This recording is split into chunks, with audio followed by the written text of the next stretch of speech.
Bismillah, Assalamualaikum warahmatullahi wabarakatuh. Saya mahasiswa dari Prodi Manajemen Pendidikan Islam, nama saya Farhan Alamsyah. Di video ini saya akan memaparkan jawaban dari ujian tengah semester mata kuliah Islam dan Tamadun Melayu yang diampu oleh dosen pengampu Ibu Yozi Rahmadeni, MSI. Baik, saya akan menjawab soal nomor 1. Soal nomor 1 itu jelaskan yang dimaksud dengan tamadun Melayu dan berikan contohnya. Jadi, tamadun Melayu adalah adalah kemajuan dari suatu kehidupan masyarakat baik secara rohani maupun fisik dari aspek. Jadi, kemajuan masyarakat itu dinilai dari aspek rohani dan fisikal. Contohnya itu yang kita bisa lihat itu adalah Masjid Penyengat.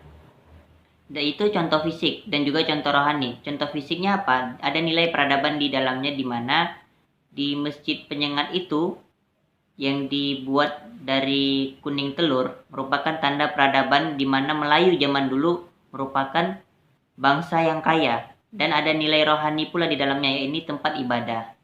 Baik, soal nomor 2, jelaskan pengaruh Islam terhadap tamadun Melayu di bawah ini. Yang pertama itu aspek akidah ya.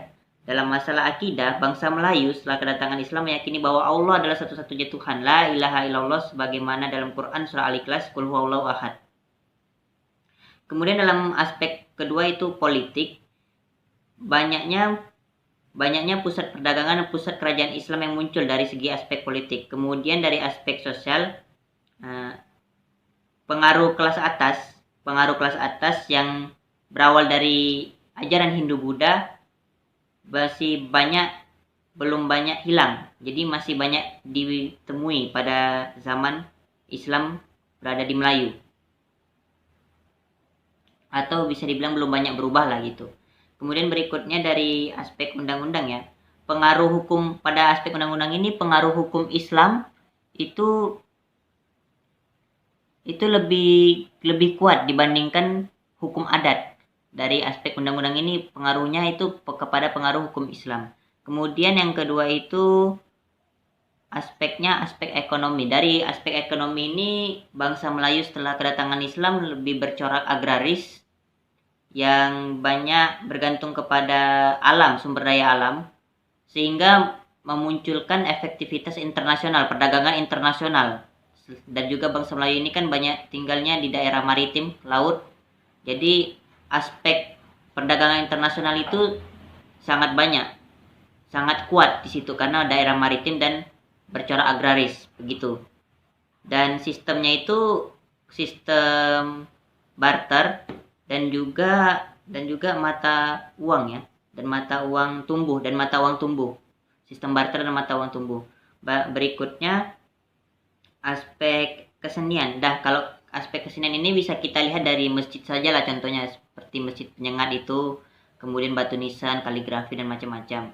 Berikutnya dari aspek sastra dan bahasa. Dan kalau sastra dan bahasa ini bisa dilihat bahwa bahasa Melayu dijadikan sebagai bahasa pengantar atau bahasa pergaulan, bahasa antar ngomong gitu kan. Dan ditemukannya sistem Arab Jawi. Kemudian dari kedua hal ini lahirlah yang namanya sastra Melayu atau prosa Melayu, contohnya seperti Gurindam 12. Kemudian yang terakhir itu aspek pendidikan. Nah, kalau aspek pendidikan, Melayu pada zaman tamadun Melayu pada masa pengaruh Islam ini lebih banyak mengarah kepada ilmu-ilmu syar'i yang berasal dari Al-Quran wa sunnah Rasulullah SAW. Nah, nomor 3, sebutkan dan jelaskan 3 tahap akidah masyarakat Melayu. Ada 3 tahap. Tahap pertama sebelum Hindu-Buddha, di mana masyarakat Melayu animisme dan dinamisme akidah mereka. Kemudian setelah Hindu-Buddha, barulah mereka masuk ke dalam agama Hindu-Buddha atau Buddha Siwa Buddha ya bahasanya, di mana dari sistem politik pemerintahan sampai ke masyarakatnya yang ada kasta. Karena tadi ada disebutkan dari sistem sosial masih ada pengaruh kelas atas atau pemikiran kelas atas begitu kan. Iya, pengaruh kelas atas karena itu berawal dari Hindu-Buddha yang memakai sistem kasta kan di agama mereka. Kemudian Barulah setelah Islam masuk baru berganti. Yang tadinya Tuhannya ada banyak yang berhala-berhala dan juga memakai sistem kasta walaupun masih ada sedikit, berganti menjadi negara yang bertauhid. Peradaban yang bertauhid kepada Allah Subhanahu wa taala. Dan yang soal terakhir, sebutkan dan jelaskan 4 karakteristik peradaban Islam. Sebenarnya ada empat. Saya ambil yang pertama ini tauhid karena menurut saya yang paling utama dalam sebuah kehidupan itu tauhid dan termasuk ke dalam peradaban Islam. Peradaban Islam dengan peradaban yang bukan Islam, non-Muslim, atau peradaban Eropa yang membedakannya adalah peradaban Islam menggunakan tauhid, mengesahkan Allah Subhanahu wa taala. Nah, itu yang pertama. Kemudian yang karakteristik kedua itu universitas. Karena untuk memulai suatu peradaban dibutuhkan sistem pendidikan seperti universitas. Kita tahu Bani Abbasiyah, Bani Fatimiyah itu dianggap sebagai peradaban Islam yang sangat berjaya karena di mereka lah terdapat universitas seperti Universitas Al-Azhar di Mesir. Itu zaman Fatimiyah dibangun atau didirikan. Karena itu universitas merupakan sebuah lambang dari peradaban. Kemudian yang berikutnya itu adil dan moderat. Adil dan moderat. Peradaban Islam merupakan peradaban yang adil karena agama Islam merupakan agama yang adil dan juga moderat. Agama Islam itu moderat atau bahasa Arabnya wasatiyah, pertengahan, tidak terlalu berlebihan dan tidak pula meremehkan suatu amalan. Dan yang terakhir itu berakhlak dan bermoral. Jadi peradaban Islam itu berakhlak dan bermoral. Kenapa? Karena kalau seseorang itu sudah bertauhid tentu dia pasti berakhlak.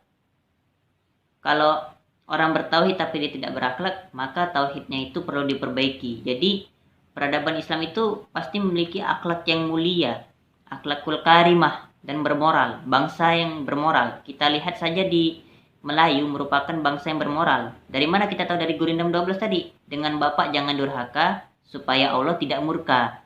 Menandakan bahwa peradaban Melayu, bangsa Melayu merupakan peradaban yang berakhlak karimah dan bermoral. Mungkin itu saja dari saya. Jika terdapat kesalahan mohon dimaafkan. Assalamualaikum warahmatullahi wabarakatuh.